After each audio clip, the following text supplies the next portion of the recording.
नमस्कार मित्रों, स्वागत अभिनंदन आप सभी का। मैं डॉक्टर अभय सिंह राजपुरोहित और हम चर्चा कर रहे हैं भारत का संविधान और भारत की राज व्यवस्था। मित्रों, भारत की संघीय कार्यपालिका को पढ़ रहे हैं और अब तक हम लोग पढ़ चुके हैं भारत के राष्ट्रपति को। आइए मित्रों, इसी क्रम में आज चर्चा करें भारत का उपराष्ट्रपति। वरीयता क्रम में मित्रों, भारत के राष्ट्रपति के पश्चात नंबर 2 की स्थिति पर सर्वोच्च संवैधानिक पदाधिकारी है भारत का उपराष्ट्रपति। आइए आज पढ़े उपराष्ट्रपति, इससे जुड़े हुए तथ्य, इससे संबंधित अन्य जानकारियां, परीक्षा में इससे जुड़े हुए प्रश्न किस तरह के आ सकते हैं, इन तमाम बिंदुओं पर आज चर्चा करें। तो आज का हमारा प्रकरण है मित्रों भारत का उपराष्ट्रपति।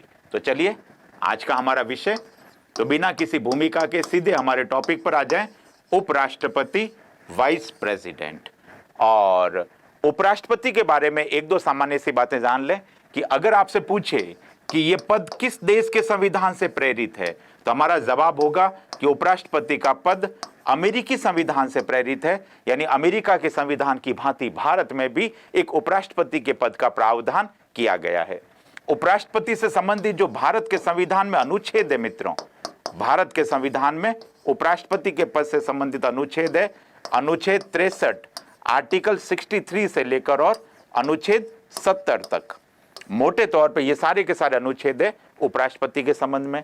और एक और बात जो अभी हमने पढ़ी कि भारत के संविधान के अनुसार द्वितीय सर्वोच्च संवैधानिक पदाधिकारी है, द्वितीय सर्वोच्च संवैधानिक पदाधिकारी। तो आप कहेंगे कि वरीयता क्रम में, प्रोटोकॉल के क्रम में भारत का राष्ट्रपति भारत में प्रथम और सर्वोच्च वरीयता प्राप्त संवैधानिक पदाधिकारी है और राष्ट्रपति के उपरांत उपराष्ट्रपति द्वितीय सर्वोच्च संवैधानिक पदाधिकारी माना जाता है। तो ये उपराष्ट्रपति का जो पद है ये अमेरिकी संविधान से प्रेरित और प्रभावित है और आर्टिकल 63 से आर्टिकल 70 तक ये महत्वपूर्ण अनुच्छेद है भारत के उपराष्ट्रपति के संबंध में। उपराष्ट्रपति को पढ़ें उससे पहले ये अनुच्छेद क्या कहते हैं मित्रों, संवैधानिक प्रावधान क्या कहते हैं, एक बार सारे के सारे अनुच्छेदों को जान लें और फिर हम उपराष्ट्रपति के बारे में बिल्कुल आप कहेंगे क्रम से पढ़ने और समझने का प्रयास करेंगे। तो सबसे पहले तो बात कर रहा हूं उपराष्ट्रपति से जुड़े हुए अनुच्छेद क्या कहते हैं, यानी अनुच्छेदों के तहत उपराष्ट्रपति के बारे में क्या प्रावधान है। आइए इन बिंदुओं को जानते हैं। सबसे पहले बात करें मित्रों संविधान का आर्टिकल 63, अनुच्छेद 63, आर्टिकल 63 उपराष्ट्रपति के पद का प्रावधान करता है। उपराष्ट्रपति का पद, आर्टिकल 63 ये कहता है मित्रों कि भारत में एक उपराष्ट्रपति होगा और आर्टिकल 63 के तहत उपराष्ट्रपति द्वितीय सर्वोच्च संवैधानिक पदाधिकारी है। तो इस तरह का प्रश्न आ जाए, बताइए उपराष्ट्रपति कौन से अनुच्छेद में, तो अनुच्छेद 63 उपराष्ट्रपति के पद का प्रावधान करता है। आर्टिकल 64 बहुत महत्वपूर्ण है मित्रों, याद रखना ही रखना है। आर्टिकल 64 यह कहता है कि जो भी उपराष्ट्रपति होंगे, उपराष्ट्रपति होगा वो क्या होगा, राज्यसभा का पदेन सभापति होता है।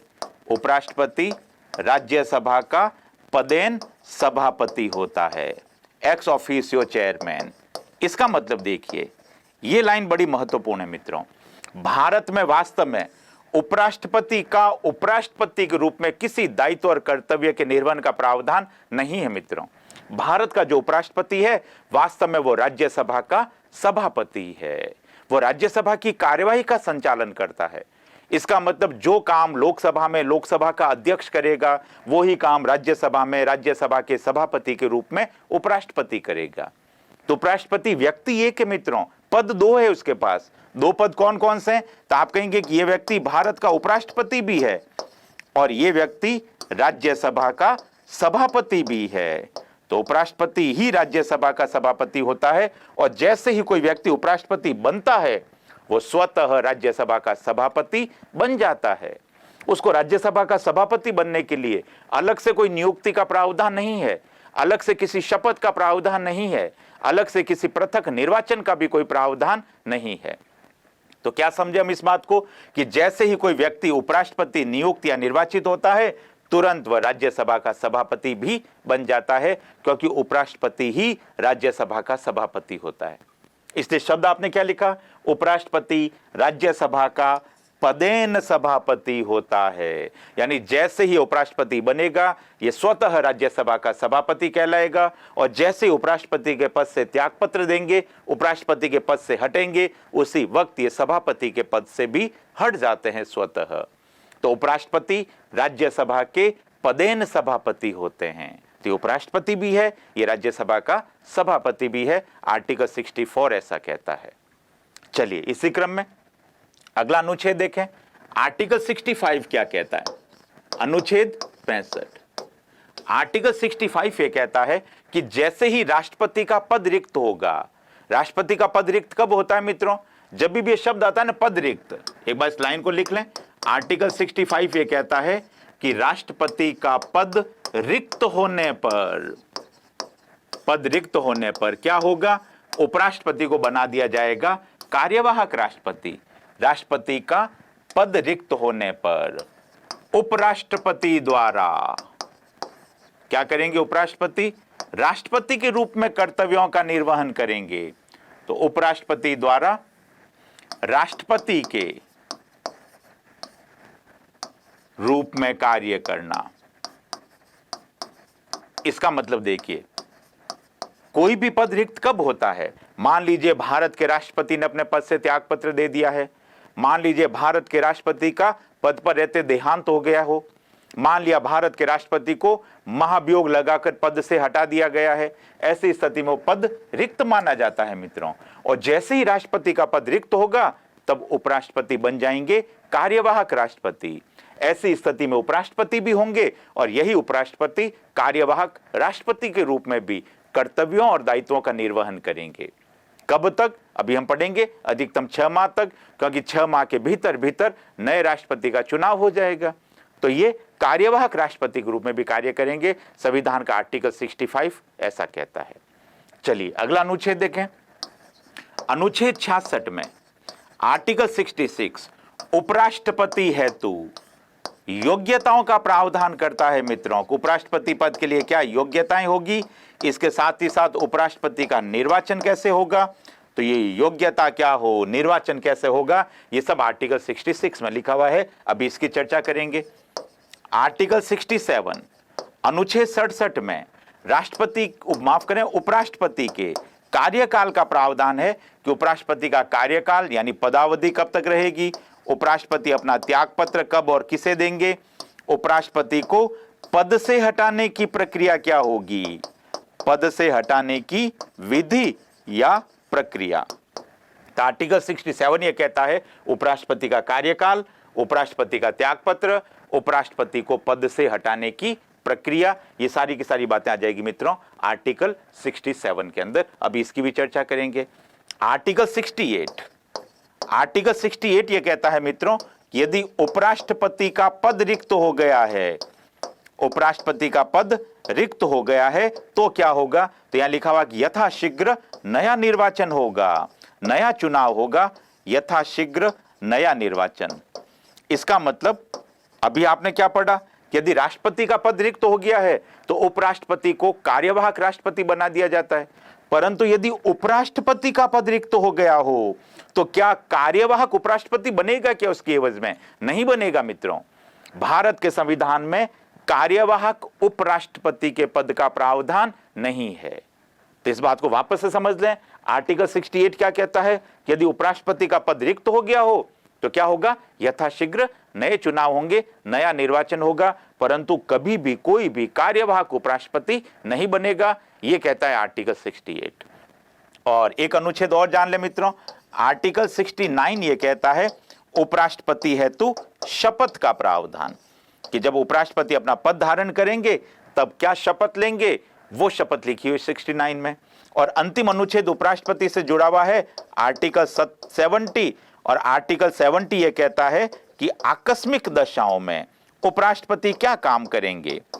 आप आकस्मिक दशाओं में उपराष्ट्रपति के राष्ट्रपति के रूप में कर्तव्यों का निर्वहन, अभी इसकी भी हम चर्चा करेंगे कि आकस्मिक दशाओं में उपराष्ट्रपति राष्ट्रपति के रूप में अपने कार्यों और कर्तव्यों का निर्वहन करेगा। ये बातें अनुच्छेद 70 के अंदर।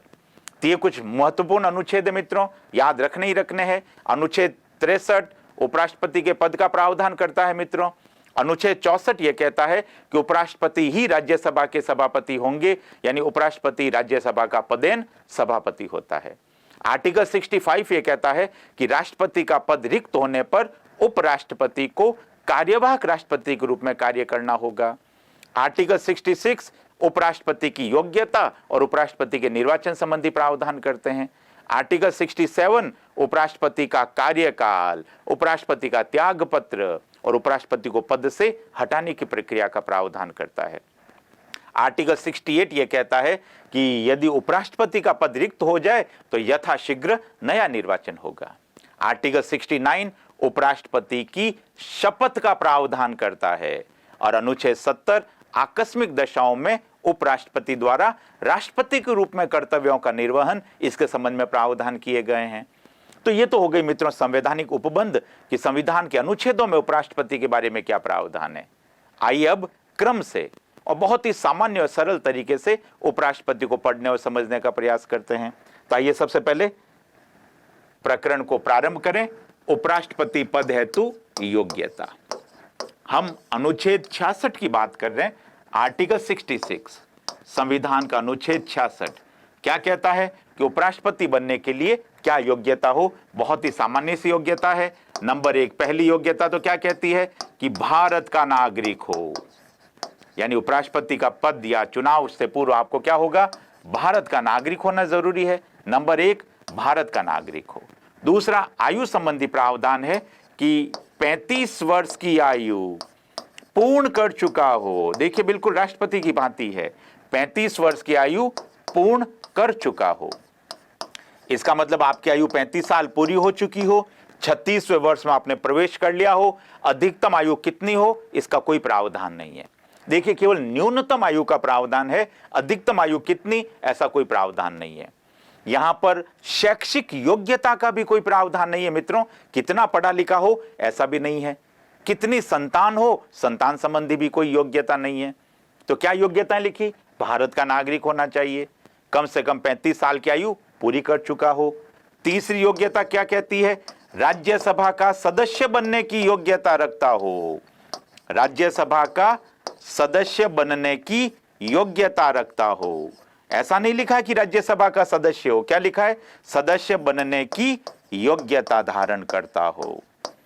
और एक और सामान्य सी योग्यता है, किसी लाभ के पद पर न हो, ऑफिस ऑफ प्रॉफिट लाभ के पद पर न हो। तो ये कुछ सामान्य सी योग्यताएं हो गई उपराष्ट्रपति बनने के लिए। भारत का नागरिक हो, 35 साल की आयु पूरी कर चुका हो, राज्यसभा का सदस्य बनने की योग्यता धारण करता हो और किसी लाभ के पद पर ना हो। ये हो गई उपराष्ट्रपति की योग्यताएं। हम बात करें अनुच्छेद 66 की। आइए अब बात करें कि उपराष्ट्रपति का निर्वाचन कैसे होगा, उपराष्ट्रपति के पद का चुनाव कैसे होगा, इसकी चर्चा करते हैं। तो हम अनुच्छेद 66 ही पढ़ रहे हैं मित्रों। उपराष्ट्रपति पद हेतु निर्वाचन प्रक्रिया, चुनाव कैसे होगा, अनुच्छेद 66 में चुनाव की प्रक्रिया भी है मित्रों। आइए अब देखें उपराष्ट्रपति का निर्वाचन कैसे होगा। भारत का संविधान यह कहता है मित्रों कि उपराष्ट्रपति का चुनाव होगा आनुपातिक प्रतिनिधित्व से, आनुपातिक प्रतिनिधित्व से। और देखिए कंटिन्यू लाइनें क्या कहती है, भारत का संविधान यह कहता है कि उपराष्ट्रपति का निर्वाचन होगा एकल संक्रमणीय मत पद्धति से, एकल संक्रमणीय मत पद्धति से। भारत का संविधान यह कहता है मित्रों कि उपराष्ट्रपति का चुनाव होगा गुप्त मतदान प्रक्रिया द्वारा, गुप्त मतदान प्रक्रिया द्वारा। और भारत का संविधान यह कहता है मित्रों कि उपराष्ट्रपति का चुनाव होगा अप्रत्यक्ष निर्वाचन, यानी अप्रत्यक्ष विधि से उपराष्ट्रपति का निर्वाचन होगा। और यहां अप्रत्यक्ष निर्वाचन से हमारा तात्पर्य है कि भारत की जनता सीधे उपराष्ट्रपति के चुनाव में भाग नहीं लेगी, यानी चुनाव होगा अप्रत्यक्ष। कौन वोट करेगा अभी इसी बात को भी समझेंगे, परंतु पहले चुनाव की प्रक्रिया को समझ लें मित्रों। भारत के उपराष्ट्रपति का चुनाव होता है राष्ट्रपति के चुनाव की भांति। इसका मतलब राष्ट्रपति और उपराष्ट्रपति के चुनाव की प्रक्रिया लगभग एक समान है। कैसे चुनाव हुआ, आनुपातिक प्रतिनिधित्व से हुआ। कैसे चुनाव हुआ, एकल संक्रमणीय मत पद्धति से हुआ। कैसे चुनाव हुआ? गुप्त मतदान प्रक्रिया से हुआ, और इसी चुनाव को आपने नाम दिया अप्रत्यक्ष विधि से उपराष्ट्रपति का निर्वाचन होता है। और ये जो निर्वाचन की प्रक्रिया है ना मित्रों, इसका उल्लेख है राष्ट्रपति उपराष्ट्रपति निर्वाचन अधिनियम। देखिए अधिनियम का नाम क्या है? राष्ट्रपति उपराष्ट्रपति निर्वाचन अधिनियम 1952। ये पहला एक्ट है मित्रों जो 1952 में बना था, राष्ट्रपति और उपराष्ट्रपति के चुनाव के संबंध में, राष्ट्रपति उपराष्ट्रपति निर्वाचन अधिनियम 1952। और इसके तहत जो नियम बने थे मित्रों, नए जो नियम निर्धारित हुए वो 1974 में निर्धारित हुए। इसका मतलब वर्तमान में भारत के राष्ट्रपति और उपराष्ट्रपति का जो चुनाव होता है वो इस अधिनियम के तहत होता है। ये अधिनियम राष्ट्रपति उपराष्ट्रपति निर्वाचन अधिनियम 1952 के नाम से जाना जाता है, और इसमें जो नए नियम निर्धारित हुए वो 1974 में निर्धारित हुए, और इस अधिनियम के तहत भारत में राष्ट्रपति और उपराष्ट्रपति का निर्वाचन होता है। अब एक एक चीज क्रम से समझ लेते हैं। कौन वोट देता है, कौन वोट नहीं देता है, चुनाव किस विधि से होगा, चुनाव कौन जीतेगा, और चुनाव में विवाद हो जाए तो उस विवाद का निपटारा कौन करेगा। आइए तरीके से, बहुत ही सामान्य शब्दों में, सरल भाषा में उपराष्ट्रपति के चुनाव को समझने का प्रयास करते हैं। तो इन्हीं सारी बातों को वापस समझें, क्रम से समझें। सबसे पहली बात कि वोट कौन देगा। जो लोग उपराष्ट्रपति को वोट देते हैं मित्रों, उन्हें हम कहते हैं निर्वाचक मंडल, और निर्वाचक मंडल को इंग्लिश में आपने नाम दिया इलेक्टोरल कॉलेज। निर्वाचक मंडल का मतलब है कौन वोट देगा। तो यहां देखिए उपराष्ट्रपति को कौन वोट देंगे? उपराष्ट्रपति को वोट देंगे सांसद, हमारे एमपी, मेंबर ऑफ पार्लियामेंट। अब कौन से सांसद? तो देखिए सांसद दो तरह के सांसद कौन? सांसद चाहे लोकसभा से निर्वाचित हुआ हो मित्रों, और सांसद चाहे राज्यसभा से हो। तो चाहे लोकसभा का सांसद हो और चाहो तो राज्यसभा का। अब ये लोकसभा और राज्यसभा के सांसद भी दो तरह के होते हैं मित्रों। लोकसभा और राज्यसभा के सांसद को भी कितने भागों में बांट देते हो? दो तरह से। मैं बात करूं लोकसभा के सांसद की, तो लोकसभा में कोई भी सांसद निर्वाचित भी हो सकता है या मनोनीत भी हो सकता है। इसी तरह से राज्यसभा की बात करो तो राज्यसभा में भी कोई सांसद या तो निर्वाचित होता है और या वो मनोनीत होता है। अब बताइए कौन व्यक्ति उपराष्ट्रपति के चुनाव में भाग लेगा? तो आप कहोगे उपराष्ट्रपति के चुनाव में वोट देता है सांसद। कौन से सांसद? चाहे वो निर्वाचित हो, चाहे वो मनोनीत हो लोकसभा से, चाहे वो राज्यसभा से निर्वाचित हो और चाहे वो राज्यसभा से मनोनीत हो। इसका मतलब आप सामान्य शब्दों में क्या कहोगे? लोकसभा और राज्यसभा के सभी सांसद। क्या कहोगे? लोकसभा और राज्यसभा के सभी सांसद। और सभी सांसद का मतलब क्या हुआ? तो आप कहोगे सभी सांसद से तात्पर्य है चाहे वो निर्वाचित है और चाहे वो मनोनीत है, चाहे इलेक्टेड हो और चाहे नॉमिनेटेड हो, सारे के सारे सांसद उपराष्ट्रपति के चुनाव में वोट देते हैं। तो वापस देखिए उपराष्ट्रपति के चुनाव में वोट किसने दिया? आप कहोगे लोकसभा और राज्यसभा के सारे सांसदों ने उपराष्ट्रपति के चुनाव में भाग लिया। और सारे का क्या मतलब हुआ? तो आप कहोगे लोकसभा और राज्यसभा का ऐसा कोई भी सांसद, चाहे वो निर्वाचित हो चाहे वो मनोनीत हो, कैसा भी हो, यदि वो सांसद है उसको उपराष्ट्रपति के चुनाव में वोट देने का अधिकार है। अब आपसे पूछे बताइए राष्ट्रपति और उपराष्ट्रपति के चुनाव में अंतर क्या है? तो आप क्या कहेंगे कि राष्ट्रपति के चुनाव में भी सांसद वोट देते हैं, पर कौन से सांसद वोट देते हैं? केवल निर्वाचित सांसद वोट देते हैं मित्रों। मैं राष्ट्रपति की बात कर रहा हूं। राष्ट्रपति के चुनाव में मनोनीत सांसद भाग नहीं लेते हैं, जबकि उपराष्ट्रपति के चुनाव में मनोनीत सांसद भी भाग लेते हैं। पहला अंतर। दूसरा अंतर, राष्ट्रपति के चुनाव में राज्यों की विधानसभाओं के एमएलए साहब, आपके विधायक भी वोट देते हैं, परंतु उपराष्ट्रपति के चुनाव में राज्यों की विधानसभाएं यानी एमएलए साहब वोट नहीं करते हैं। तो ये हल्का सा अंतर है, ध्यान रखना है राष्ट्रपति और उपराष्ट्रपति के चुनाव में। तो वापस देखो उपराष्ट्रपति को वोट किसने दिया? वोट दिया सारे सांसदों ने। और सारे सांसद का मतलब सांसद चाहे लोकसभा का हो, सांसद चाहे राज्यसभा का हो, सांसद चाहे निर्वाचित हो, सांसद चाहे मनोनीत हो, कोई भी हो सांसद होना चाहिए, वो उपराष्ट्रपति के चुनाव में वोट देता है। तो ये हो गया उपराष्ट्रपति का निर्वाचक मंडल, इलेक्टोरल कॉलेज। अब इसका जो चुनाव होता है ना मित्रों, वो चुनाव बिल्कुल आप कहोगे राष्ट्रपति की भांति होता है। चुनाव नई दिल्ली में होगा। लोकसभा के सारे सांसद वोट देने लोकसभा में जाएंगे, राज्यसभा के सारे सांसद वोट देने राज्यसभा के अंदर जाएंगे। पर चुनाव से पहले ध्यान रखना, यहां पर भी कुछ अनुमोदक और कुछ प्रस्तावक अनिवार्य है, जरा उसकी भी चर्चा कर लेते हैं। यदि कोई भी व्यक्ति उपराष्ट्रपति पद के लिए नामांकन पत्र दाखिल करता है, नामांकन पत्र का मतलब समझ गए, यदि कोई भी व्यक्ति फॉर्म भरता है तो उस नामांकन पत्र दाखिल करने के लिए भी कुछ शर्तें हैं। शर्तें क्या है? पहली शर्त तो यह कहती है मित्रों कि जब आप उपराष्ट्रपति का फॉर्म भरोगे तो कम से कम 20 निर्वाचक, या 20 निर्वाचक से मेरा तात्पर्य है 20 सांसद जो आपको वोट देते हैं वो निर्वाचक कहलाते हैं। 20 निर्वाचक तो क्या करेंगे?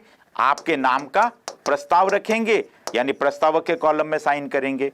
और 20 अन्य निर्वाचक यानी 20 अन्य सांसद क्या करेंगे? आपके नाम में प्रस्तावक के कॉलम में हस्ताक्षर करेंगे।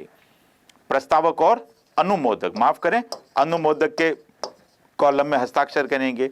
इसका सीधा सीधा मतलब यह हुआ है कि जब आप उपराष्ट्रपति पद के लिए अपना फॉर्म भरोगे मित्रों, तो 20 सांसद, कम से कम 20 सांसद आपके उस फॉर्म में आपके नाम के प्रस्तावक के रूप में हस्ताक्षर करेंगे, और 20 अन्य सांसद आपके उसी फॉर्म में अनुमोदक के रूप में हस्ताक्षर करेंगे। तो क्या होगा? आपके पास कम से कम 40 सांसदों का समर्थन होना चाहिए। 20 प्रस्तावक और 20 अनुमोदक, यानी 40 सांसदों का कम से कम समर्थक है। 40 सांसद कम से कम आपके फॉर्म पे अनुमोदक और प्रस्तावक के रूप में साइन कर रहे हैं, तब आपका फॉर्म सही माना जाएगा। जब तो आप चुनाव लड़ सकते हो, अन्यथा आपका फॉर्म रद्द हो जाएगा, रिजेक्ट हो जाएगा, आप चुनाव नहीं लड़ सकते। यहां पर जमानत राशि भी है, ध्यान रखना मित्रों। जब आप उपराष्ट्रपति का नामांकन पत्र भरेंगे तो आपको कुछ जमानत राशि जमा करानी होगी भारत के रिजर्व बैंक में, और ये जमानत राशि है मित्रों 15,000 रुपए की। तो 15,000 रुपए की जमानत राशि आपको जमा करानी होगी। इस तरह से ये अनुमोदक और प्रस्तावक आपके फॉर्म पर हस्ताक्षर करेंगे। उसके बाद आपका फॉर्म यदि सही है तो आप उपराष्ट्रपति के रूप में अपना चुनाव लड़ोगे, और कुल वैध मतों का 1/6 से कम वोट आ गए तो आपकी जमानत राशि जब्त हो जाएगी। और अब उसका उल्टा कह रहा हूं, यदि कुल वैध मतों के 1/6 से ज्यादा वोट आपको मिल गए, भले ही हारे या जीते, ये जमानत राशि वापस मिल जाती हमें। तो ये है जमानत जब्त होने का तरीका। तो हमने समझा कैसे फॉर्म भरा गया, कितने लोगों ने, तो आप कहेंगे कि 20 निर्वाचकों ने आपके नाम में प्रस्तावक के कॉलम में साइन किए, और 20 अन्य सांसदों और निर्वाचक मंडल ने आपके उस फॉर्म में अनुमोदक के रूप में हस्ताक्षर किए। 15,000 रुपए की जमानत राशि आपने जमा कराई है, और इस तरह से आपने चुनाव लड़ा है। अब देखिए चुनाव कैसे होगा। उपराष्ट्रपति का चुनाव बिल्कुल राष्ट्रपति की भांति होता है। इसका मतलब आपको क्या करना होगा? चुनाव जीतने के लिए आपको क्या करना होगा? निर्धारित कोटा हासिल करना होगा मित्रों। चुनाव जीतने के लिए क्या करना होगा? निर्धारित कोटा हासिल करना होगा। और जो उम्मीदवार प्रथम वरीयता का निर्धारित कोटा हासिल कर लेगा, प्रथम वरीयता का निर्धारित कोटा, ये सारी बातें मित्रों हम राष्ट्रपति के चुनाव में पढ़ चुके हैं। तो वह व्यक्ति जो प्रथम वरीयता का निर्धारित कोटा हासिल कर लेगा उसे विजेता घोषित कर दिया जाएगा। और यदि कोई भी प्रत्याशी प्रथम वरीयता में निर्धारित कोटा हासिल नहीं कर पाएगा, तब एकल संक्रमणीय मत पद्धति का इस्तेमाल होता है। तो आप कहेंगे कि उपराष्ट्रपति का चुनाव जीतने के लिए सबसे ज्यादा वोट नहीं लाने, या सबसे ज्यादा वोट लाने वाला व्यक्ति चुनाव नहीं जीतता है, यहां प्रथम वरीयता का निर्धारित कोटा प्राप्त करने वाला व्यक्ति चुनाव जीत जाता है। तो इसका सीधा सा अर्थ है कि उपराष्ट्रपति का चुनाव बिल्कुल राष्ट्रपति के चुनाव की भांति होता है, आनुपातिक पद्धति से, एकल संक्रमणीय मत पद्धति से और गुप्त मतदान प्रणाली से। वोट किया भारत के सांसदों ने, वोट होगा नई दिल्ली संसद में, और इस तरह से जो उम्मीदवार प्रथम वरीयता का निर्धारित कोटा हासिल कर लेगा उस उम्मीदवार को विजयी घोषित कर दिया जाता है मित्रों। और ये उपराष्ट्रपति का चुनाव कौन करवाएगा? तो आप कहेंगे कि चाहे राष्ट्रपति हो या उपराष्ट्रपति, दोनों ही चुनाव भारत का राष्ट्रीय निर्वाचन आयोग करवाता है। तो ये राष्ट्रपति का चुनाव, उपराष्ट्रपति का चुनाव, लोकसभा के चुनाव, राज्यसभा के चुनाव, राज्यों की विधानसभाओं, राज्यों की विधान परिषदों के चुनाव कौन करवाएगा? निर्वाचन आयोग करवाता है, राष्ट्रीय निर्वाचन आयोग, अनुच्छेद 324 में जिसे आप पढ़ते हो। और एक बात और, यदि राष्ट्रपति के चुनाव के संबंध में कोई भी विवाद हो जाए, यदि चुनावी विवाद हो जाए कि चुनाव सही नहीं हुआ है, चुनाव निष्पक्ष नहीं हुआ है, चुनाव में अगर धांधली है, तो चुनाव संबंधी अगर कोई भी शिकायत है मित्रों, तो इसका विवाद का निपटारा कौन करेगा? इसका निपटारा करेगा भारत का सुप्रीम कोर्ट, सर्वोच्च न्यायालय इस विवाद का निपटारा करेगा। तो राष्ट्रपति और उपराष्ट्रपति की चुनावी याचिकाओं का, चुनावी विवादों का निपटारा भारत का सुप्रीम कोर्ट करेगा और चुनाव समाप्त होने के 30 दिनों के भीतर भीतर या तो स्वयं प्रत्याशी के द्वारा अथवा इसके निर्धारित निर्वाचकों के द्वारा सुप्रीम कोर्ट में इस आशय के संबंध में याचिका या यूं कह लें कि अपनी रिट दाखिल की जाती है और भारत का माननीय सुप्रीम कोर्ट इस चुनावी विवाद का निपटारा करेगा। तो चुनाव किसने करवाए? निर्वाचन आयोग ने कराए। चुनाव संबंधी विवादों का निपटारा किसने किया? भारत के सुप्रीम कोर्ट ने इस विवाद का निपटारा किया। तो ये सारी की सारी बातें तो हो गई मित्रों, अनुच्छेद 66 के संबंध में पढ़ रहे हैं। उपराष्ट्रपति का चुनाव कैसे होगा, उपराष्ट्रपति की योग्यताएं क्या होगी, ये सारी की सारी बातें हमने पढ़ ली है। चलिए इसी क्रम आगे बढ़े। जैसे ही उपराष्ट्रपति का चुनाव हुआ, अब आता है मित्रों कार्यकाल कितना, उपराष्ट्रपति का कार्यकाल। और कार्यकाल इसका मतलब हम बात कर रहे हैं मित्रों आर्टिकल 67 की। अनुच्छेद 67 में राष्ट्रपति के उपराष्ट्रपति के कार्यकाल या उपराष्ट्रपति की पदावधि, इसको शुद्ध हिंदी में और क्या कह देते हैं? पदावधि यानी टर्म। तो कब तक उपराष्ट्रपति अपना पद धारण करेंगे? अब जान ले आर्टिकल 67 क्या कहता है।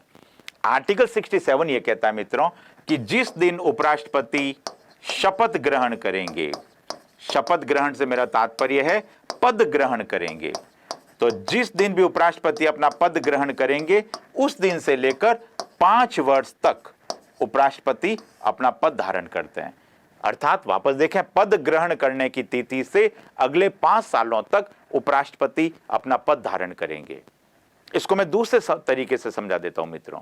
देखिए होता क्या है, मान लिया किसी उपराष्ट्रपति ने अपने पद से त्यागपत्र दे दिया, मान लिया किसी उपराष्ट्रपति का पद पर रहते देहांत हो गया, इसका मतलब मान लिया कोई उपराष्ट्रपति अपना कार्यकाल पूरा नहीं कर पाया, अब उसके स्थान पर नए उपराष्ट्रपति का चुनाव हुआ, तो नया चुनाव जीतने वाला उपराष्ट्रपति क्या पहले वाले उपराष्ट्रपति की बची हुई अवधि तक अपने पद पर रहेगा या पूरे 5 साल तक पद धारण करेगा? तो हमेशा ध्यान रखें, राष्ट्रपति और उपराष्ट्रपति कभी भी शेष बची हुई अवधि के लिए पद धारण नहीं करते हैं। राष्ट्रपति और उपराष्ट्रपति दोनों जिस दिन अपना पद ग्रहण करेंगे उस पद ग्रहण की तिथि से पूरे 5 साल तक ये अपने पद पर रहते हैं। तो ध्यान रखना है कार्यकाल कितना है, पूरे 5 साल तक इनका कार्यकाल है। या एक बात और भी मित्रों, उपराष्ट्रपति 5 साल के आगे भी उपराष्ट्रपति रह सकता है। कैसे?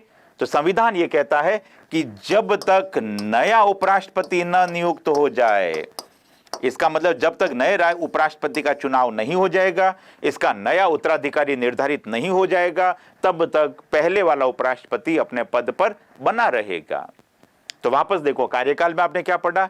उपराष्ट्रपति पद ग्रहण करने की तिथि से पूरे 5 साल तक अपने पद पर रहता है और इसके बावजूद, इसके अलावा भी जब तक उसका नया उत्तराधिकारी निर्धारित नहीं हो जाता, नए उत्तराधिकारी का निर्वाचन नहीं हो जाता, तब तक वो अपने पद पर बना रहता है। तो केवल एक लाइन में कार्यकाल कहो तो आप क्या कहोगे?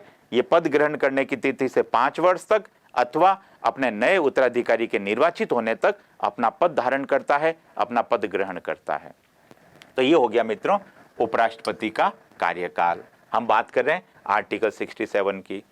67 में 2 बातें और भी है मित्रों, जरा उसको भी जान लेते हैं। यदि उपराष्ट्रपति अपना त्यागपत्र देना चाहें, पद त्याग करना चाहें, इस्तीफा देना चाहें, तो किसको देंगे? आर्टिकल 67 की बात हो रही है अभी भी। तो आर्टिकल 67 ये कहता है मित्रों कि उपराष्ट्रपति अपना त्याग पत्र राष्ट्रपति को संबोधित करके भेज देगा, राष्ट्रपति को संबोधित करके भेजेगा। इसका मतलब उपराष्ट्रपति अपना त्याग पत्र किसको देंगे? उपराष्ट्रपति अपना त्याग पत्र राष्ट्रपति को देंगे और उपराष्ट्रपति का त्याग पत्र स्वीकार भी राष्ट्रपति के द्वारा किया जाता है। तो उपराष्ट्रपति अपना त्याग पत्र राष्ट्रपति को प्रेषित करते हैं और उपराष्ट्रपति का त्याग पत्र राष्ट्रपति द्वारा स्वीकार किया जाता है। तो ये तो होगी त्याग पत्र की बात। इसी क्रम में मित्रों बात करें पद से हटाने की प्रक्रिया, पद से हटाने की विधि। यदि उपराष्ट्रपति को पद से हटाना है मित्रों, तो ये पद से हटाने की विधि क्या है? आर्टिकल 67 क्या कहता है? आर्टिकल 67 ये कहता है मित्रों कि कि उपराष्ट्रपति को सदन के संकल्प से पद से हटाया जाता है। शब्दों पे ध्यान देना है, सदन के संकल्प द्वारा। यहां बहुत अच्छे से इस बात को समझ ले मित्रों कि उपराष्ट्रपति के विरुद्ध कभी भी महाभियोग नहीं आता है, न ही महाभियोग जैसी प्रक्रिया आती है मित्रों, न ही यहां पर सदन का अविश्वास प्रस्ताव है। ऐसे किसी शब्द का उल्लेख नहीं है, न तो महाभियोग का उल्लेख है उपराष्ट्रपति के लिए, न महाभियोग जैसी प्रक्रिया का उल्लेख है, ना ही अविश्वास प्रस्ताव है। यहां तो शब्द क्या है, सदन के संकल्प द्वारा। इसका अर्थ देखो मित्रों, वास्तव में जो व्यक्ति उपराष्ट्रपति है वो तो राज्यसभा का सभापति है। ये राज्यसभा के सभापति के रूप में अपने कर्तव्यों का निर्वहन करता है। इसका मतलब इसको हटाया जा रहा है राज्यसभा के सभापति के रूप में। तो जैसे ही आप सभापति के रूप में पद से हटे, स्वतः आप उपराष्ट्रपति के रूप में भी अपने पद से हट गए हैं। तो सभापति को पद से हटाना है तो ये काम तो संसद कर रही है, इसको हटाया जा रहा है संसदीय प्रक्रिया के तहत। इसलिए इसको हटाने का जो प्रस्ताव आएगा ना मित्रों, उस प्रस्ताव को आप क्या कहोगे, सदन का संकल्प। तो सदन के संकल्प के द्वारा उपराष्ट्रपति को पद से हटाया जाएगा, नंबर 1। ये तो ही पहली बात। दूसरी बात, जब भी उपराष्ट्रपति को पद से हटाने का प्रस्ताव आएगा तो ये प्रस्ताव पहले कहां आएगा, ये प्रस्ताव सदैव ध्यान रखना है, ये प्रस्ताव पहले आएगा राज्यसभा में। अब देखिए, पहले प्रस्ताव राज्यसभा में क्यों आया, क्योंकि उपराष्ट्रपति राज्यसभा का पदेन सभापति है। इससे सभापति को हटाने का प्रस्ताव पहले कहां आएगा, पहले प्रस्ताव राज्यसभा में आएगा। तो यदि उपराष्ट्रपति को पद से हटाना है तो संकल्प का प्रस्ताव पहले कहां आएगा, पहले राज्यसभा में आएगा। और जब इस तरह का प्रस्ताव आएगा तब राज्य उपराष्ट्रपति यानी राज्यसभा का सभापति उस सदन का सभापतित्व नहीं करेगा, क्योंकि उसे सभापति के रूप में पद से हटाने का प्रस्ताव आया है। तो उपराष्ट्रपति स्वयं राज्यसभा के सभापति के रूप में उस सत्र की सभापतित्व या अध्यक्षता नहीं करेगा। अब देखिए कितना बहुमत चाहिए वो इसे पद से हटाने के लिए। तो मैं बात कर रहा हूं, जब प्रस्ताव राज्यसभा में आएगा तो राज्यसभा इस प्रस्ताव को पारित करती है अपने कुल सदस्यों के बहुमत से, कुल सदस्यों का बहुमत। देखिए यहां यह शब्द नहीं लिखा है कि मतदान हेतु उपस्थित सदस्यों का बहुमत, ऐसा नहीं लिखा है। यहां लिखा है कि उस समय राज्यसभा में कुल कितने सदस्य है। अब कितने लोग मतदान हेतु उपस्थित है उससे कोई फर्क नहीं पड़ेगा, राज्यसभा अपने कुल सदस्यों के बहुमत से उस प्रस्ताव को पारित कर देगी। और जैसे ये प्रस्ताव पारित होगा मित्रों तो अब प्रस्ताव आएगा लोकसभा में। अब लोकसभा क्या करेगी, लोकसभा साधारण बहुमत से, और साधारण बहुमत का मतलब आप समझ गए कि मतदान हेतु उपस्थित सदस्यों के आधे से एक ज्यादा। तो लोकसभा क्या करेगी, साधारण बहुमत से इस प्रस्ताव का अनुमोदन करेगी। तो इस तरह से आप देखिए, राज्यसभा ने तो कुल सदस्यों के बहुमत से इस प्रस्ताव को पारित किया है और बाद में लोकसभा ने साधारण बहुमत से इस प्रस्ताव को अनुमोदित कर दिया है। तो जैसे ही दोनों सदनों से प्रस्ताव पारित होगा उसी वक्त सभापति यानी उपराष्ट्रपति अपने पद से बर्खास्त मान लिया जाएगा। ध्यान रखना है, संसद के पश्चात ये प्रस्ताव हस्ताक्षर होने के लिए राष्ट्रपति के पास नहीं जाता है। इसका सीधा सा अर्थ हुआ है कि उपराष्ट्रपति को यानी राज्यसभा के सभापति को पद से हटाने में केवल और केवल संसद के दोनों सदनों का आप कहोगे योगदान और भूमिका है, या राष्ट्रपति की कोई भूमिका नहीं है। तो यह है मित्रों उपराष्ट्रपति यानी सभापति को पद से हटाने का प्रावधान। एक बार वापस से जान लें, आर्टिकल 67 की बात कर रहे हैं मित्रों हम यहाँ पर। आर्टिकल 67 यह कहता है कि उपराष्ट्रपति यानी राज्यसभा का सभापति है और उसको पद से हटाने का प्रस्ताव संसद के यानी सदन के संकल्प से आएगा। यह एक चीज और भी ध्यान रखनी है, जब भी इस तरह का प्रस्ताव आएगा तो उपराष्ट्रपति को 14 दिनों का नोटिस अनिवार्य है, 14 दिनों की पूर्व सूचना देनी अनिवार्य है। तो उपराष्ट्रपति यानी राज्यसभा के सभापति को क्या करना होगा, कम से कम 14 दिनों का नोटिस या 14 दिन की पूर्व सूचना देनी होगी।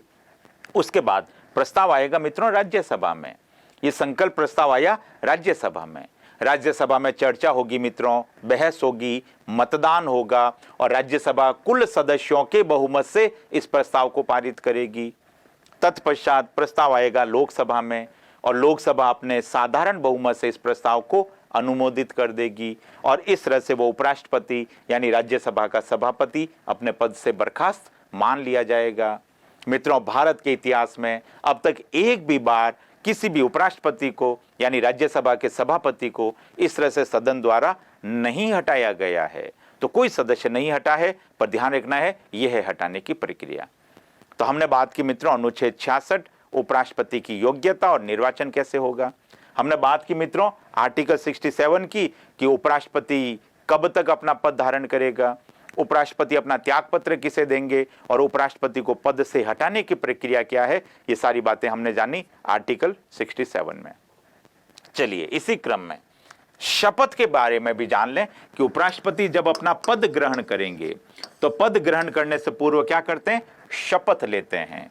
और आर्टिकल 69 में उपराष्ट्रपति की शपथ का प्रावधान है। और आप जानते हैं कि उपराष्ट्रपति पद और गोपनीयता की दो शपथ नहीं लेते हैं, उपराष्ट्रपति तो केवल एक ही शपथ लेते हैं। अर्थात राष्ट्रपति की भांति उपराष्ट्रपति भी पद ग्रहण करने से पूर्व जो शपथ लेंगे वो एक ही शपथ होगी, और वो शपथ होती है मित्रों संविधान के प्रति निष्ठा की शपथ।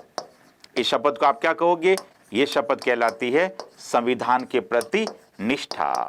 अर्थात उपराष्ट्रपति एक शपथ लेंगे, संविधान के प्रति निष्ठा की शपथ लेंगे, और उपराष्ट्रपति को शपथ दिलाई जाती है मित्रों भारत के महामहिम राष्ट्रपति द्वारा।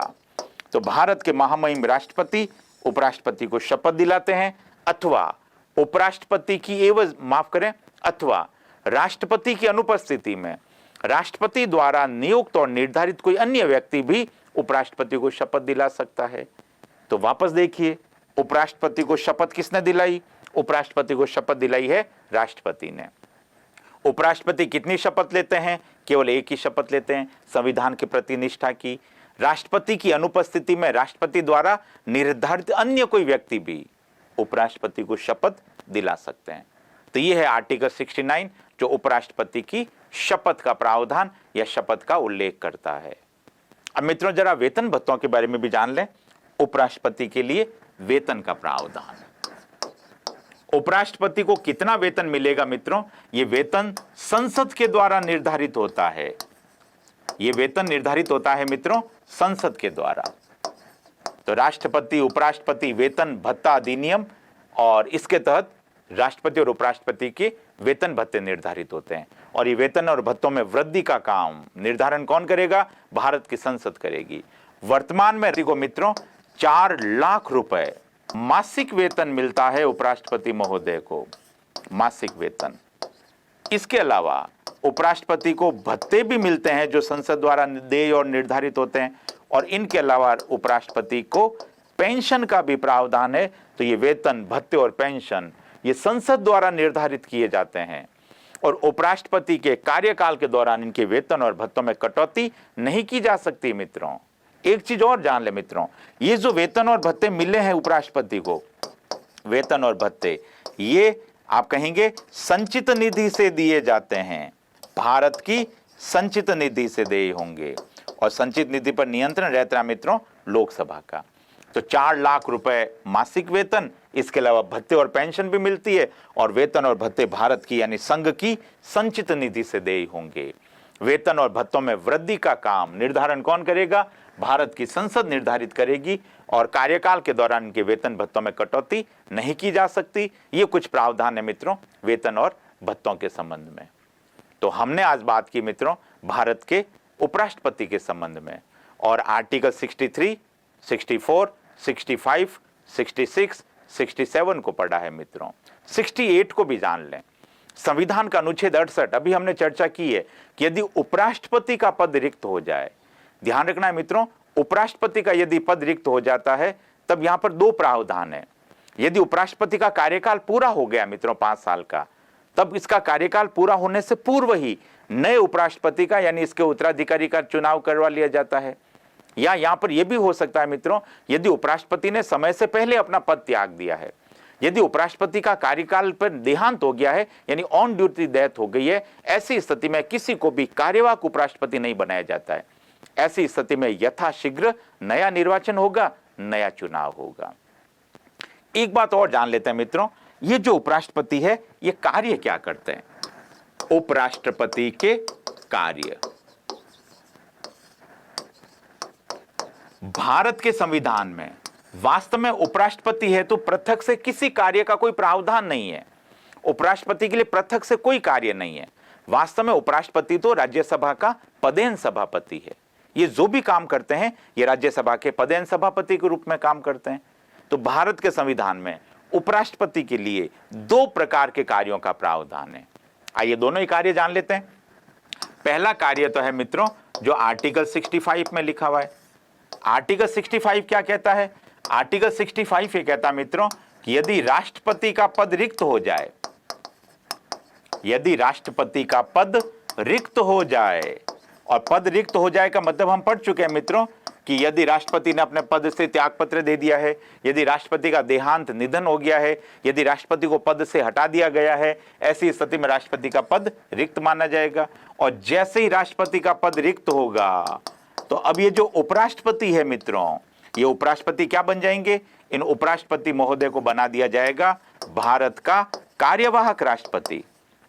अब ये जो भी काम करेंगे ये भारत संघ के राष्ट्रपति के रूप में काम करेंगे। इसका मतलब ये उपराष्ट्रपति भी है, ध्यान रखना है, उपराष्ट्रपति के पद से हटे नहीं है, पद नहीं छोड़ा है, ये उपराष्ट्रपति भी है और ये भारत के राष्ट्रपति अर्थात कार्यवाहक राष्ट्रपति भी है। ऐसी स्थिति में आप देखिए इनके पास दोनों ही पद है, ये राष्ट्रपति भी है, ये कार्यवाहक राष्ट्रपति भी है, और ऐसी स्थिति में ये कार्यवाहक राष्ट्रपति के रूप में अपने कर्तव्यों का निर्वहन करेंगे। इस दौरान इनको जो वेतन भत्ते मिलेंगे वो भी कौन से मिलेंगे? राष्ट्रपति वाले मिलेंगे। इनकी जो शक्तियां होगी वो भी राष्ट्रपति के रूप में होगी। तो ये जो भी काम करेंगे भारत संघ के राष्ट्रपति के रूप में काम करेंगे। ये अभी भी उपराष्ट्रपति भी है, ध्यान रखना है, उपराष्ट्रपति का पद छोड़ा नहीं है, परंतु कार्यवाहक राष्ट्रपति रहते हुए ये राज्यसभा में सभापतित्व का काम नहीं करेंगे। तब ये राज्यसभा में कभी भी सभापति नहीं रहेंगे। इनकी एवज में उपसभापति द्वारा राज्यसभा का सभापतित्व किया जाएगा। और एक चीज और जान ले मित्रों, ये कब तक कार्यवाहक राष्ट्रपति रहेंगे? हमारा संविधान कहता है अधिकतम 6 माह तक। अधिकतम कब तक? अधिकतम 6 माह तक। ऐसा क्यों? क्योंकि आप जानते हैं कि भारत का कोई भी संवैधानिक पद 6 माह से अधिक समय तक रिक्त नहीं रह सकता। तो जैसे ही राष्ट्रपति का पद रिक्त हुआ, उपराष्ट्रपति को तुरंत कार्यवाहक राष्ट्रपति बना दिया। 6 माह के भीतर भीतर आप जानते हैं निर्वाचन आयोग क्या करेगा? वापस नए चुनाव करवाएगा। और यदि कोई नया व्यक्ति राष्ट्रपति निर्वाचित हो गया है तो ऐसी स्थिति में ये कार्यवाहक राष्ट्रपति अपना पद छोड़ देंगे और ये पुनः उपराष्ट्रपति के रूप में काम करेंगे। परंतु ये उपराष्ट्रपति यानी कार्यवाहक राष्ट्रपति स्वयं अपने पद से त्यागपत्र देकर ये खुद राष्ट्रपति का चुनाव लड़ सकते हैं और ऐसी स्थिति में नए राष्ट्रपति निर्वाचित हो सकते हैं। तो ध्यान रखना है, पहला काम उपराष्ट्रपति का क्या हुआ? तो आप कहेंगे आर्टिकल 65 ये कहता है कि यदि राष्ट्रपति का पद रिक्त हो जाए, ऐसी स्थिति में उपराष्ट्रपति भारत के कार्यवाहक राष्ट्रपति के रूप में कार्य करेंगे। पर अधिकतम 6 माह तक ही ऐसा काम करने का इन्हें सौभाग्य मिलेगा, क्योंकि 6 माह के भीतर भीतर इनके नए उत्तराधिकारी यानी वास्तव में नए राष्ट्रपति का चुनाव हो जाता है मित्रों। तो ये 6 माह तक राष्ट्रपति के रूप में काम करेंगे। इस दौरान इन्हें वेतन और भत्ते राष्ट्रपति वाले मिलेंगे, इनकी शक्तियां राष्ट्रपति वाली रहेगी। और 6 माह बाद मान लिया नए राष्ट्रपति निर्वाचित हो गए तो ये पुनः उपराष्ट्रपति, और अब इनको वेतन भत्ते उपराष्ट्रपति वाले मिलेंगे, पेंशन उपराष्ट्रपति वाली मिलेगी। तो ये सारी की सारी चीजें। एक चीज और जान लेनी है आपको कि यदि भारत में राष्ट्रपति का पद भी रिक्त है, यदि भारत में उपराष्ट्रपति का पद भी रिक्त है, दोनों ही सर्वोच्च संवैधानिक पद है और दोनों ही पद रिक्त है, तो ऐसी स्थिति में क्या होगा? तो ऐसी स्थिति में आप कहोगे कि भारत के सुप्रीम कोर्ट के जो मुख्य न्यायाधीश है, chief justice of India CJI, ये भारत के सुप्रीम कोर्ट के मुख्य न्यायाधीश कार्यवाहक राष्ट्रपति के रूप में काम करेंगे। और ऐसा किया भी है मोहम्मद हिदायतुल्ला खान साहब ने। तो वापस सुन लें, यदि भारत में राष्ट्रपति और उपराष्ट्रपति दोनों ही पद रिक्त हो तो ऐसी स्थिति में भारत के सुप्रीम कोर्ट के जो मुख्य न्यायाधीश है CJI, chief justice of India, वो भारत के कार्यवाहक राष्ट्रपति के रूप में काम करेंगे। तो ये तो मित्रों उपराष्ट्रपति का पहला काम, अनुच्छेद 65 की बात की है। अब आते हैं उपराष्ट्रपति के वास्तविक कार्यों की। दूसरा एक और अनुच्छेद है मित्रों, अनुच्छेद 64 आर्टिकल 64। अभी हमने इसकी चर्चा की है कि जो उपराष्ट्रपति होंगे, ये उपराष्ट्रपति तो वास्तव में कौन है?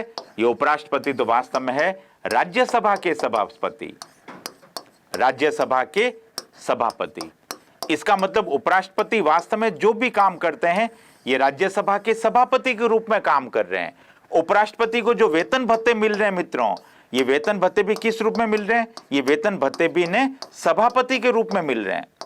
वास्तव में उपराष्ट्रपति के रूप में इनका कोई कार्य नहीं है मित्रों। उपराष्ट्रपति के रूप में वेतन भत्तों का भी प्रावधान नहीं है। ये भारत की राज्यसभा के पदेन सभापति है।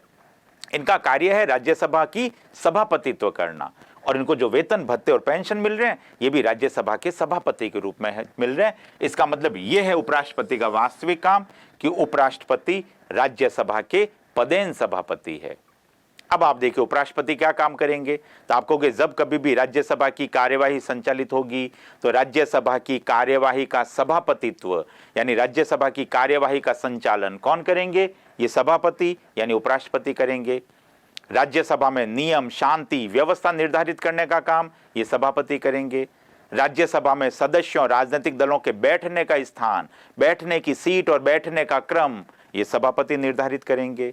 राज्यसभा के भीतर राजनीतिक दलों को मान्यता देना, राज्यसभा के सदस्यों की अयोग्यता, खास करके दल बदल के संबंध में अयोग्यता के संबंध में निर्णय करना, राज्यसभा में सदस्यों को बोलने का मौका देना, नाम पुकारना, राज्यसभा में मतदान करवाना। पर ध्यान रखना है ये सभापति स्वयं मतदान में भाग नहीं लेते मित्रों, क्योंकि राज्यसभा के सभापति जरूर है, ये राज्यसभा के सदस्य नहीं है। ऐसी स्थिति में राज्यसभा में सामान्यतया मतदान में सभापति भाग नहीं लेते हैं, परंतु यदि पक्ष और विपक्ष के वोट बराबर हो जाए ऐसी स्थिति में अंतिम और निर्णायक वोट कौन देगा? ये सभापति देंगे। सभापति सदस्यों को सदन से निलंबित भी कर सकते हैं मित्रों। सभापति राज्यसभा की कार्यवाही को स्थगित भी कर सकते हैं। ये सारे के सारे कार्य है राज्यसभा के सभापति के। इसका मतलब जो काम लोकसभा में लोकसभा का अध्यक्ष स्पीकर करता है वहीं के वहीं कार्य राज्यसभा में राज्यसभा का सभापति यानी उपराष्ट्रपति करता है। तो यह है वास्तव में उपराष्ट्रपति के कार्य। अनुच्छेद 64 ये राज्यसभा के पदेन सभापति है, ये राज्यसभा की कार्यवाही का संचालन करते हैं और इनके कर्तव्य और कार्य भी सभापति के रूप में है, इनके वेतन और भत्ते भी सभापति के रूप में है। तो ये सारी बातें हो गई मित्रों उपराष्ट्रपति के कार्यों के संबंध में। तो आज की कक्षा में मित्रों हमने उपराष्ट्रपति के संबंध में योग्यताओं को पढ़ा, उपराष्ट्रपति के निर्वाचन को पढ़ा मित्रों, हमने उपराष्ट्रपति की शपथ को जाना, हमने उपराष्ट्रपति के कार्यकाल को भी जाना, उपराष्ट्रपति किसे और कैसे अपना त्यागपत्र देंगे, उपराष्ट्रपति को कैसे पद से हटाया जाएगा, उपराष्ट्रपति के लिए कितने वेतन भत्ते और पेंशन निर्धारित है, उपराष्ट्रपति के कार्य क्या क्या है, इन तमाम बिंदुओं को जानने का कार्य किया है।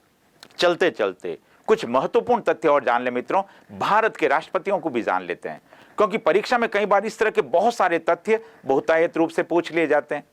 तो आइए अब थोड़ा सा जान लें भारत के पहले उपराष्ट्रपति सर्वपल्ली राधाकृष्णन से लेकर वर्तमान उपराष्ट्रपति वेंकैया नायडू तक सारे के सारे उपराष्ट्रपतियों का क्रम जान लें, उससे जुड़े हुए महत्वपूर्ण तथ्य और सूचनाएं ले लेते हैं, क्योंकि यहां से बहुत सारे प्रश्न कई बार इनके क्रम पूछ लिए जाते हैं, कई बार इनके कार्यकाल से जुड़ी हुई महत्वपूर्ण बातें पूछ ली जाती है। तो आइए इन तमाम बिंदुओं को जानने की कोशिश करें। तो हमारा अगला टॉपिक है भारत के उपराष्ट्रपति, और छोटी छोटी स्लाइड की सहायता से मित्रों भारत के उपराष्ट्रपतियों को समझते हैं।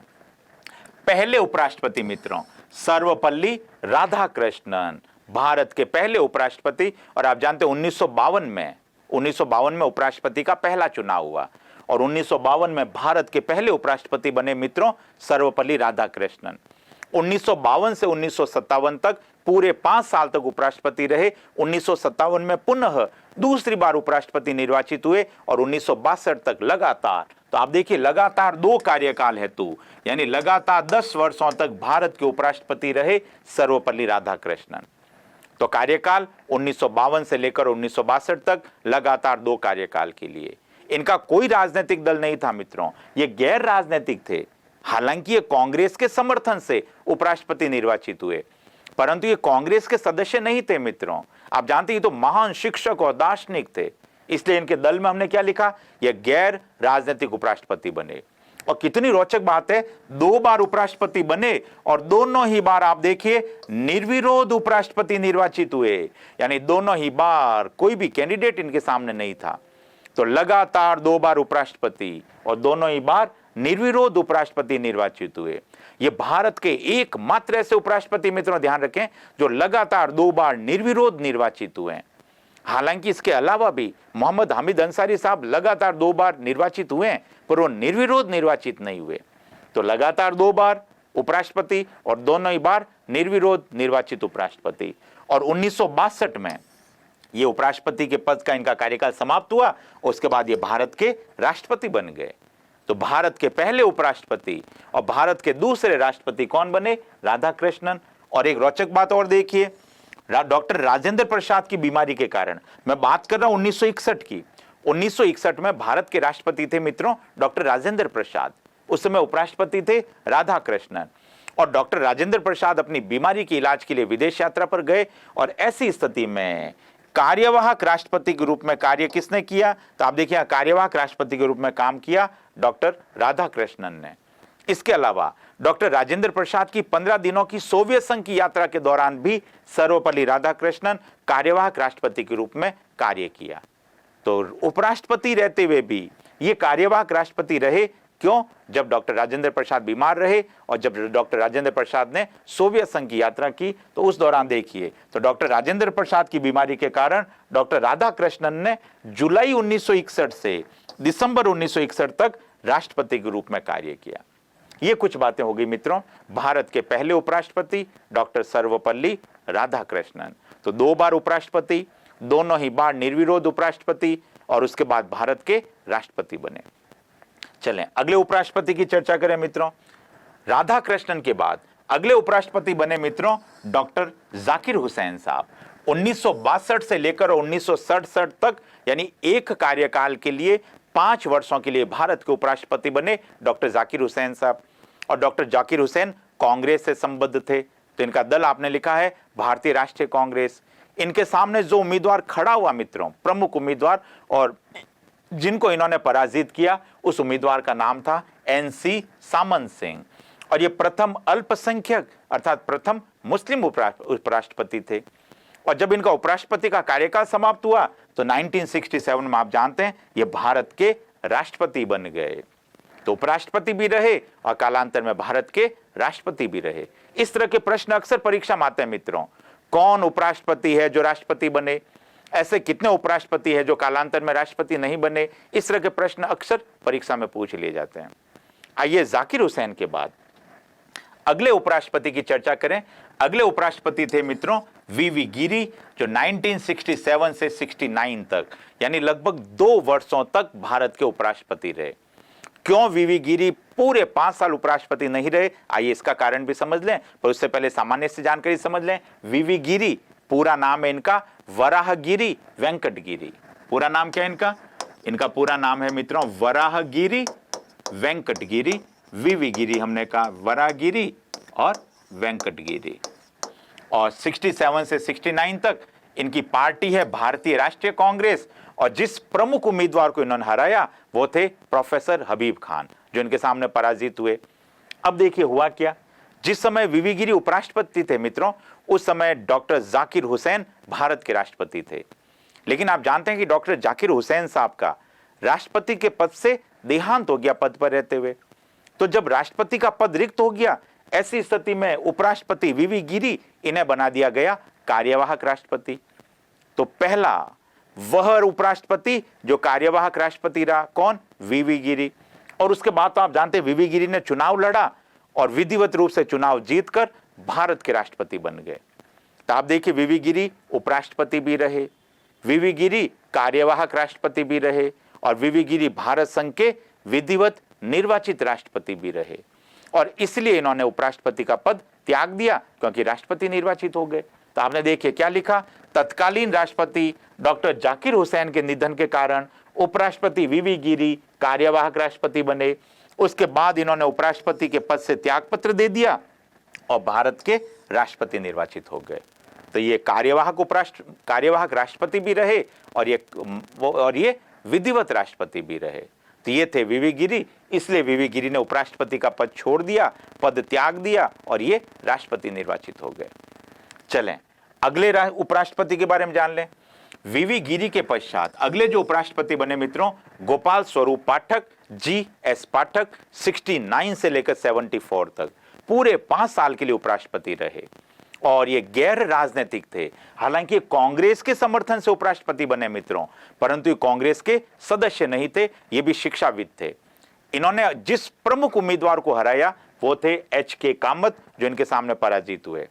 और गोपाल स्वरूप पाठक के लिए भी जान लें कि पाठक साहब मैसूर, बेंगलोर और कर्नाटक विश्वविद्यालयों के कुलपति भी रह चुके थे। तो ये शिक्षाविद थे मित्रों और इन्हें कांग्रेस के समर्थन से उपराष्ट्रपति बनाया गया। तो 69 से लेकर 74 तक भारत के उपराष्ट्रपति रहे GS पाठक, गोपाल स्वरूप पाठक। पाठक के पश्चात अगले जो उपराष्ट्रपति रहे मित्रों वो थे BD जत्ती, बासप्पा दन्नप्पा जत्ती, जिन्हें हम शॉर्ट में कहते हैं BD जत्ती। और BD जत्ती का कार्यकाल रहा मित्रों 74 से लेकर और 79 तक। अगले उपराष्ट्रपति रहे BD जत्ती, भारतीय राष्ट्रीय कांग्रेस से संबंध रहे। इन्होंने जिस प्रमुख प्रत्याशी को पराजित किया वो थे NE होरो, जो इनके सामने परास्त हुए। और BD जत्ती के लिए एक बात और भी जानते हैं मित्रों कि BD जत्ती कार्यवाहक राष्ट्रपति भी रहे। कार्यवाहक राष्ट्रपति क्यों रहे? क्योंकि जिस समय BD जत्ती उपराष्ट्रपति थे उस समय फखरुद्दीन अली अहमद भारत के राष्ट्रपति थे और आप जानते हैं फखरुद्दीन अली अहमद का भी पद पर रहते हुए देहांत हो गया। तो जब राष्ट्रपति का पद रिक्त हो गया, ऐसी स्थिति में उपराष्ट्रपति BD जत्ती को बना दिया गया कार्यवाहक राष्ट्रपति। तो आप देखिए ये कार्यवाहक राष्ट्रपति भी रहे। और रोचक बात यह है कि सबसे अधिक समय तक कार्यवाहक राष्ट्रपति कौन रहे? सबसे अधिक समय तक कार्यवाहक राष्ट्रपति रहे BD जत्ती।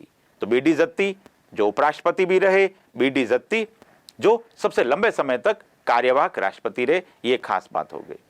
BD जत्ती के पश्चात आइए अगला नाम है मोहम्मद हिदायतुल्लाह खान। सुप्रीम कोर्ट के मुख्य न्यायाधीश रह चुके थे मित्रों मोहम्मद हिदायतुल्लाह खान।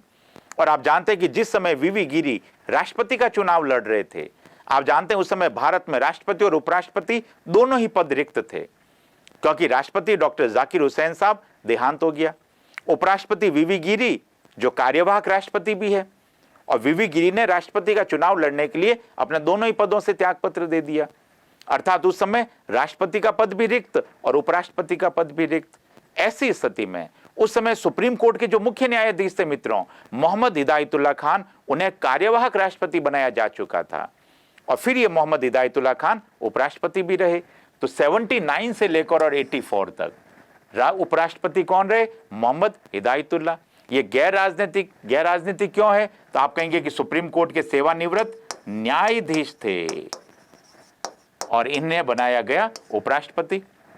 ये निर्विरोध निर्वाचित हुए मित्रों, तो इनका निर्वाचन निर्विरोध हुआ है।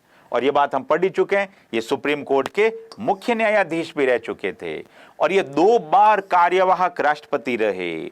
देखिए 2 बार कब? पहली बार तो 1969 में, और 1969 में कब? जब हमने पढ़ा कि वीवी गिरी ने जब अपने दोनों ही पदों से त्यागपत्र दे दिया, जब भारत में राष्ट्रपति और उपराष्ट्रपति दोनों ही पद रिक्त थे। ऐसी स्थिति में सुप्रीम कोर्ट के मुख्य न्यायाधीश मोहम्मद हिदायतुल्लाह खान कार्यवाहक राष्ट्रपति बने। और दोबारा फिर कार्यवाहक राष्ट्रपति कब बने? 1982 में। इस समय मित्रों भारत के राष्ट्रपति थे ज्ञानी जेल सिंह। और ज्ञानी जेल सिंह के कार्यकाल में इस समय मित्रों उपराष्ट्रपति थे मोहम्मद हिदायतुल्लाह खान। ज्ञानी जेल सिंह की विदेश यात्रा के कारण मोहम्मद हिदायतुल्लाह खान कार्यवाहक राष्ट्रपति भी रहे। तो मोहम्मद हिदायतुल्लाह खान उपराष्ट्रपति भी रहे और 2 बार कार्यवाहक राष्ट्रपति भी बने। ये सुप्रीम कोर्ट के मुख्य न्यायाधीश भी रहे। इसलिए तो कहते हैं मित्रों कि ये भारत के एकमात्र ऐसे व्यक्ति है जिन्होंने भारत के 3 सर्वोच्च संवैधानिक पदों को ग्रहण किया। ये राष्ट्रपति भी रहे, ये उपराष्ट्रपति भी बने और ये सुप्रीम कोर्ट के मुख्य न्यायाधीश भी रहे। ऐसे एकमात्र व्यक्ति है मोहम्मद हिदायतुल्लाह। चलिए हिदायतुल्लाह के पश्चात अगले उपराष्ट्रपति की चर्चा करें। R वेंकटरमण, रामास्वामी वेंकटरमण 84 से लेकर और 87 तक ये भारत संघ के उपराष्ट्रपति रहे। पार्टी थी भारतीय राष्ट्रीय कांग्रेस। इनके सामने जो प्रमुख उम्मीदवार जो चुनाव में पराजित हुआ वो थे BC काम्बली। ये अपना कार्यकाल पूरा नहीं कर पाए मित्रों R वेंकटरमण। क्यों? क्योंकि समय से पहले इन्होंने अपने पद से त्यागपत्र दिया, राष्ट्रपति का चुनाव लड़ा और भारत के राष्ट्रपति निर्वाचित हो गए। तो 87 में उपराष्ट्रपति के पद से इन्होंने त्यागपत्र दे दिया और त्यागपत्र देकर ये भारत के राष्ट्रपति बन गए कालांतर में। आर वेंकट रमन के पश्चात अगले उपराष्ट्रपति थे मित्रों डॉक्टर शंकर दयाल शर्मा। 1987 से लेकर और 1992 तक अगले उपराष्ट्रपति रहे डॉक्टर शंकर दयाल शर्मा। भारतीय राष्ट्रीय कांग्रेस के थे, ये जानते हैं, तो कांग्रेस के समर्थन से उपराष्ट्रपति बने। ये भी निर्विरोध निर्वाचित हुए मित्रों। तो निर्विरोध निर्वाचित होने वाले उपराष्ट्रपतियों को ध्यान रखना है आपको। और फिर 1992 में 92 में ये भारत के राष्ट्रपति भी बने। और इन्होंने भी क्या किया, कार्यकाल समाप्त होने से पहले अपने पद से त्यागपत्र दिया। क्यों? क्योंकि इन्हें राष्ट्रपति का चुनाव लड़ना था। तो उपराष्ट्रपति के पद से त्यागपत्र देकर भारत के राष्ट्रपति बने। और एक खास बात और ध्यान रखना है कि डॉक्टर शंकर दयाल शर्मा कांग्रेस के राष्ट्रीय अध्यक्ष भी रहे। तो ये एकमात्र कांग्रेस के राष्ट्रीय अध्यक्ष है जो आगे जाकर भारत के उपराष्ट्रपति और भारत के राष्ट्रपति बने। तो कांग्रेस के अध्यक्ष। और खास बात और भी जान ले मित्रों, राजीव गांधी की हत्या के पश्चात 1991 में जब प्रधानमंत्री बने थे नरसिम्हा राव, तो नरसिम्हा राव से पहले कांग्रेस ने प्रधानमंत्री का पद ऑफर किया था डॉक्टर शंकर दयाल शर्मा को। परंतु स्वास्थ्य के आधार पर, खराब स्वास्थ्य के कारण डॉक्टर शंकर दयाल शर्मा ने प्रधानमंत्री पद ग्रहण करने से इनकार कर दिया। तो शंकर दयाल शर्मा चाहते तो 1991 में प्रधानमंत्री बन सकते थे मित्रों, क्योंकि उस समय कांग्रेस के बहुत बड़े कद्दावर नेताओं में इनका नाम आता था। तो यह है डॉक्टर शंकर दयाल शर्मा। चलें इसी क्रम में अगले उपराष्ट्रपति की बात करें मित्रों। अगले उपराष्ट्रपति है के.आर. नारायणन साहब, कोचेरी रामन नारायणन। 92 से 97, 1992 से 1997 तक भारत संघ के उपराष्ट्रपति रहे। पार्टी संबद्ध थे भारतीय राष्ट्रीय कांग्रेस से। इनके सामने जो पराजित प्रत्याशी था वो था काका जोगिंदर सिंह। और रोचक बात देखो, काका जोगिंदर सिंह को केवल एक ही वोट मिला, बाकी पूरे 700 वोट मिले के.आर. नारायणन को। इसलिए के.आर. नारायणन के लिए क्या शब्द इस्तेमाल किया? सबसे ज्यादा वोटों से चुनाव जीतने वाले उपराष्ट्रपति कौन?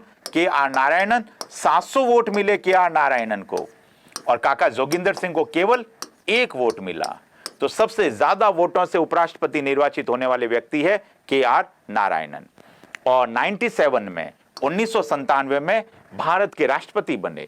इन्होंने भी अपना कार्यकाल समाप्त होने से पहले ही त्यागपत्र दिया और उपराष्ट्रपति के पद से त्यागपत्र देकर ये भारत के राष्ट्रपति बन गए।